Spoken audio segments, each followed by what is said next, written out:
प्रद्युमन जी, आप जानते ही हैं उनके बारे में, कोई परिचय देने की जरूरत नहीं है। हरियाणा की राजनीति के माहिर खिलाड़ी हैं, राजनीतिक विश्लेषक हैं। आपका बहुत बहुत स्वागत है प्रद्युमन जी, नमस्कार। जी नमस्कार, बहुत बहुत धन्यवाद। तो ये दो जो घटनाएं हैं, इनका अलग अलग विश्लेषण कीजिए कि एक ये जो नहले पर दहला उन्होंने मारा है, ये क्या हो रहा है कांग्रेस में?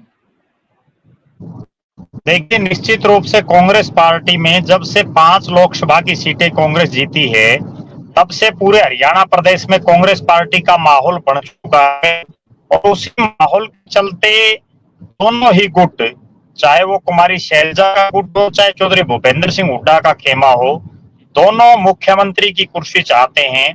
और कुमारी शैलजा को एक बड़ा झटका तो तब लगा, किरण चौधरी छोड़ करके जी आ रही है। तो कांग्रेस पार्टी में जो एसआर के गुट था कुमारी शैलजा का, उसको एक बड़ा झटका तो तब लगा जब किरण चौधरी उनको छोड़ करके चली गई। और दूसरा बड़ा झटका उनको तब लगा जब चौधरी वीरेंद्र सिंह डूमरखा, जो अभी तक कुमारी शैलजा के खेमे में खड़े हुए दिखाई दे रहे थे, वो अचानक एकाएक, ना ही उनका पहले से कोई कार्यक्रम बना हुआ था, उसके बावजूद वो जो है चौधरी भूपेंद्र सिंह हुड्डा और चौधरी उदय भान के साथ प्रेस कॉन्फ्रेंस में आना, उनका कहीं ना कहीं ये दिखा रहा है कि कांग्रेस पार्टी में भूपेंद्र सिंह हुड्डा धीरे धीरे सर्वे सर्वा नेता बनते जा रहे हैं। इसके पीछे एक बहुत बड़ी वजह जो चौधरी वीरेंद्र सिंह आए, वो मैं ये मान रहा हूं कि उनके बेटे ब्रिजेंद्र सिंह की जो टिकट कटी, उसमें कहीं ना कहीं एक बहुत बड़ा रोल चौधरी भूपेंद्र सिंह हुड्डा का रहा। और उन्हीं के चलते जयप्रकाश जेपी को टिकट मिली। अब चौधरी वीरेंद्र सिंह को ये अवश्य खतरा होगा कि अगर चौधरी भूपेंद्र सिंह हुड्डा विधानसभा चुनाव में भी वीटो कर देते हैं, चूंकि हिसार लोकसभा में जयप्रकाश जेपी सांसद बन गए हैं, तो उस हिसाब से ऐसा लग रहा है कि उनको अपने बेटे ब्रिजेंद्र सिंह की टिकट पर जो खतरा मंडरा रहा है, उसका कहीं ना कहीं कम करने के लिए और उचाना से अपने बेटे ब्रिजेंद्र सिंह को टिकट दिलाने और विधायक बनाने के लिए चौधरी भूपेंद्र सिंह हुड्डा की बड़ी आवश्यकता है। मैं दो विशेष बातें अगर बताऊं, पहली बात तो यह है कि उचाना विधानसभा क्षेत्र में आज चौधरी भूपेंद्र सिंह हुड्डा के खेमे से 1 दर्जन के आसपास टिकटार्थी विधानसभा क्षेत्र के गांव और शहरी क्षेत्र में घूम रहे हैं। और तमाम जो टिकटार्थी बन जाता है जो भी व्यक्ति, तो उसके पल्ले 1000, 2000, 500, 3000 वोट जरूर हो जाती हैं। तो निश्चित रूप से एक बड़ा खतरा ब्रिजेंद्र सिंह को अगर कांग्रेस की टिकट मिल भी जाती है, तो जो ये 1 दर्जन के आसपास टिकटार्थी हैं, ये एक बड़ा खतरा उनके लिए है। और पहली बार ऐसा हो रहा है कि उचाना में कांग्रेस पार्टी के इतने भारी तादाद में टिकटार्थी दिखाई दे रहे हैं।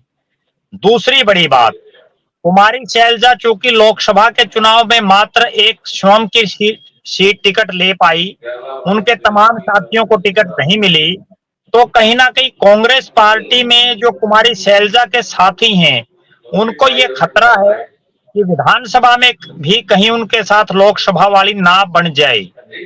अगला जो आपने जो प्रश्न पूछा कि कुमारी शैलजा की यात्रा के ऐलान के एकाएक बाद चौधरी भूपेंद्र सिंह हुड्डा और उदय भान जी ने अपनी यात्रा का ऐलान कर दिया, तो ये कोई बहुत पुरानी कांग्रेस में ऐसा होता रहता है, ये कोई विशेष बात नहीं है। क्योंकि जब चौधरी भूपेंद्र सिंह हुड्डा और उदय भान जी ने विधानसभा क्षेत्र वाइज रैलियां रखने का कार्यक्रम किया, तब भी कुमारी शैलजा ने अलग अलग इलाकों में अपने कार्यक्रम रखे।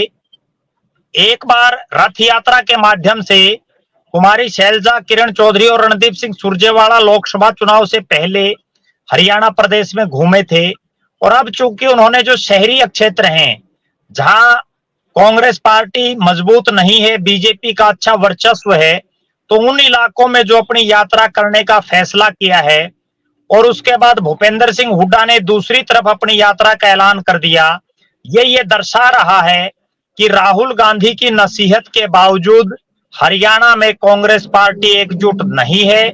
और हरियाणा में कांग्रेस पार्टी एकजुट ना होने की वजह से आने वाले विधानसभा चुनाव में हो सकता है उनको बड़ा खामियाजा इसका भुगतना पड़ जाए। जी जी, आपने जो पहले बात कही चौधरी वीरेंद्र सिंह की कि उनके पुत्र की सीट है, ये बिल्कुल सही बात है। अपने बेटे के मोह में कि उनको टिकट मिल जाए, इस बार भी ना कट जाए, वो जी जरूर गए। लेकिन उसके पीछे जो कारण है, जो भूपेंद्र हुड्डा, पहले तो भूपेंद्र हुड्डा और इनकी आपस में कभी बनी नहीं। हालांकि आपस में रिश्तेदारी में है, बुआ मामा का रिश्ता है इनका, इनके परिवार का, जी लेकिन इनकी आपस में कभी नहीं बनी। और दोनों ही जो है वो सीएम के पद के जो इच्छुक रहे, जिसमें भूपेंद्र सिंह हुड्डा बाजी मार ले गए और चौधरी वीरेंद्र जी सिंह पीछे रह गए। अब जो ये जो अब जो विरोध है भूपेंद्र जी सिंह का वीरेंद्र सिंह के प्रति, वो अपने लेवल का विरोध नहीं है। दरअसल भूपेंद्र हुड्डा जो है वो चाहते हैं कि उनकी अगली पीढ़ी यानी उनके बेटे भी मुख्यमंत्री के लिए तैयार हो जाए, और वो किसी भी ऐसे नेता को पैदा नहीं होने देना चाहते जो उसका हम उम्र हो। ये उनका एक इश्यू लगता है। जो जो उनमें वो जो चौधरी वीरेंद्र सिंह के बेटे हैं ब्रिजेंद्र सिंह, वो पुराने आईएएस ऑफिसर हैं। उनकी अगर वो जीत जाते हैं तो वो अगली पीढ़ी में एक पोटेंशियल एक खतरा हो सकते हैं दीपेंद्र हुड्डा के लिए। क्या ये भी एक कारण हो सकता है? जो ब्रिजेंद्र सिंह हैं, उनकी सबसे बड़ी बात यह है कि वो पढ़े लिखे हैं, आईएएस अधिकारी रहे हैं, और सबसे बड़ी, इससे भी बढ़ करके जो बात है वो ये है कि वो राहुल गांधी के साथ पढ़े हैं। राहुल गांधी के अच्छे मित्रों में वो शामिल हैं, और एक ही साथ राहुल और ब्रिजेंद्र सिंह पढ़े हैं, लिहाजा उनकी आपसी जो दोस्ती है, अगर ब्रिजेंद्र सिंह चुनाव जीतने में कामयाब हो जाते हैं तो भविष्य के नेता जरूर बन सकते हैं। मैं ये भी कहना चाहूंगा कि आज राजनीतिक तौर पर दीपेंद्र सिंह हुड्डा ब्रिजेंद्र सिंह के मुकाबले काफी बड़ा उनका कद बन चुका है, क्योंकि वो लगातार संसद में हैं और ब्रिजेंद्र सिंह एक ही बार जीते हैं। लेकिन जिस तरह से चौधरी भूपेंद्र सिंह हुड्डा को मुख्यमंत्री बनाने में चौधरी बीरेंद्र सिंह से लेकर के उस समय के कई कांग्रेसियों का हाथ था, उसी तरह क्या पता कब परिस्थितियां ऐसी बदल जाएं और उन बदली हुई परिस्थितियों में बाजी हुड्डा साहब के हाथ से खिसक करके किसी और के हाथ में भी आला कमान दे दे, तो भी कोई बहुत बड़ी अतिशयोक्ति नहीं हो सकती।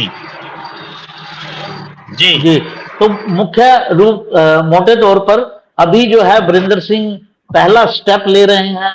जैसा आपने कहा कि सांसद की टिकट उनकी वजह से कट गई, अब विधानसभा की टिकट में भी जो है वो टिकट कटवा सकते हैं अगर चाहेंगे चौधरी भूपेंद्र सिंह। तो उस चीज को टालने के लिए और एक तरह से चौधरी वीरेंद्र सिंह ने भूपेंद्र सिंह के आगे एक तरह से सरेंडर कर दिया है।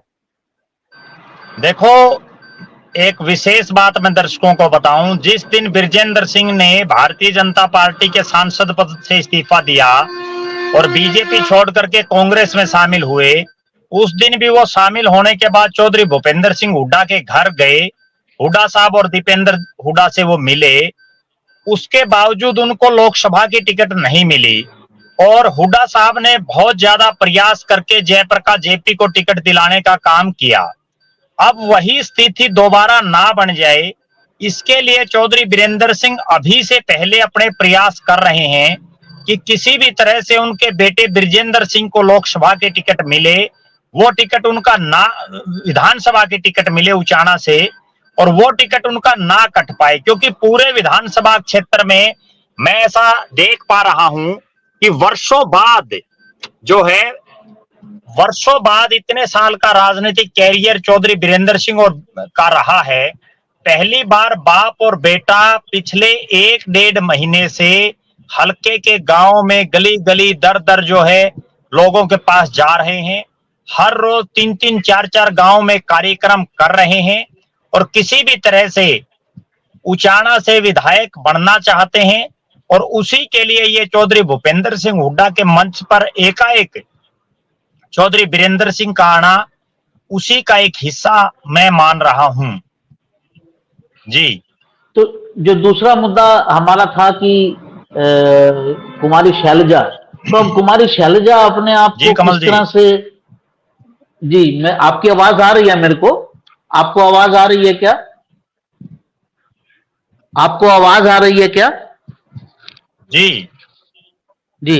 तो जिस तरह से नहले पर दहला कुमारी शैलजा के साथ चौधरी भूपेंद्र सिंह खेल रहे हैं, और उसमें प्रद्युमन जी अपनी बात पूरी कीजिए।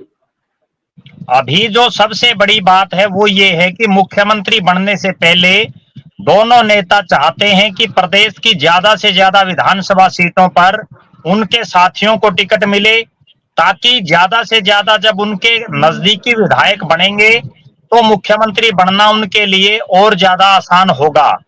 और दोनों ही नेता कुमारी शैलजा और चौधरी भूपेंद्र सिंह हुड्डा अपने आप को पूरे हरियाणा प्रदेश का नेता, चूंकि हुड्डा साहब तो 10 साल मुख्यमंत्री 9.5 साल रहे, अब कुमारी शैलजा का भी ये प्रयास है कि वो भी पूरे हरियाणा प्रदेश की नेता बने। उसी के लिए वो लगातार ये जो रसाकसी चल रही है उसको बढ़ावा दे रही हैं। और अब मेरा ऐसा मानना है कि चूंकि अब इस पूरे परिवार के जो कांग्रेस का परिवार है, इसके मुखिया चौधरी भूपेंद्र सिंह हुड्डा हैं, तो कहीं ना कहीं उनको एक पहल करनी चाहिए। और वो पहल करके उनको कुमारी शैलजा को भी, जिस तरह से वो चौधरी वीरेंद्र सिंह को अपने साथ लाए हैं, एक प्रेस कॉन्फ्रेंस में कुमारी शैलजा और रणदीप सिंह सुरजेवाला को भी अपने साथ उनको लाना चाहिए, जिससे हरियाणा प्रदेश की जनता में एक मैसेज जाए कि बेशक सभी नेता अपना अपना प्रयास मुख्यमंत्री बनने के लिए कर रहे हैं, लेकिन उसके बावजूद वो सभी एक मंच पर हैं। और ये पहल चौधरी भूपेंद्र सिंह हुड्डा को ही करनी चाहिए। जी जी, बिल्कुल ठीक कहा आपने। अगर वो चाहते हैं कि पार्टी एकजुट होकर लड़े और अच्छे परिणाम ला सके, जैसा कि कांग्रेस के लोग और समर्थक उम्मीद कर रहे हैं, तो ये प्रयास तो करना ही चाहिए। बार बार आपसे संपर्क टूट रहा है, तो इस बातचीत को यहीं समाप्त करते हैं, फिर किसी मुद्दे पर जुड़ेंगे। तो साथियों, आपने देखा कि किस तरह से ये दो घटनाएं पिछले दिनों कांग्रेस में हुई। वीरेंद्र सिंह का हुड्डा के आगे एक तरह से समर्पण कर देना, या उनको अपना नेता स्वीकार कर लेना जो वो पहले नहीं करते थे। और दूसरा जो है, शैलजा जी के जो कोशिश थी कि वो भी पूरे प्रदेश की 40 सीटें, एटलीस्ट 40-45 सीटों पर दौरा करेंगी और अपने नेतृत्व को प्रभावी बनाएंगी, उसे एक तरह से मात देने की कोशिश भूपिंदर सिंह हुड्डा जी के द्वारा करना, ये दो घटनाएं हुई हैं। और ये सब जो प्रयास हो रहे हैं, ये राहुल जी के कहने के बावजूद हो रहे हैं। ये जो थोड़ी रस्साकसी चल रही है। इस अंक में इतना ही। प्रद्युमन जी, आपका बहुत बहुत धन्यवाद। आप हमारे साथ जुड़े और पूरी स्थिति पर विश्लेषण किया। नमस्कार।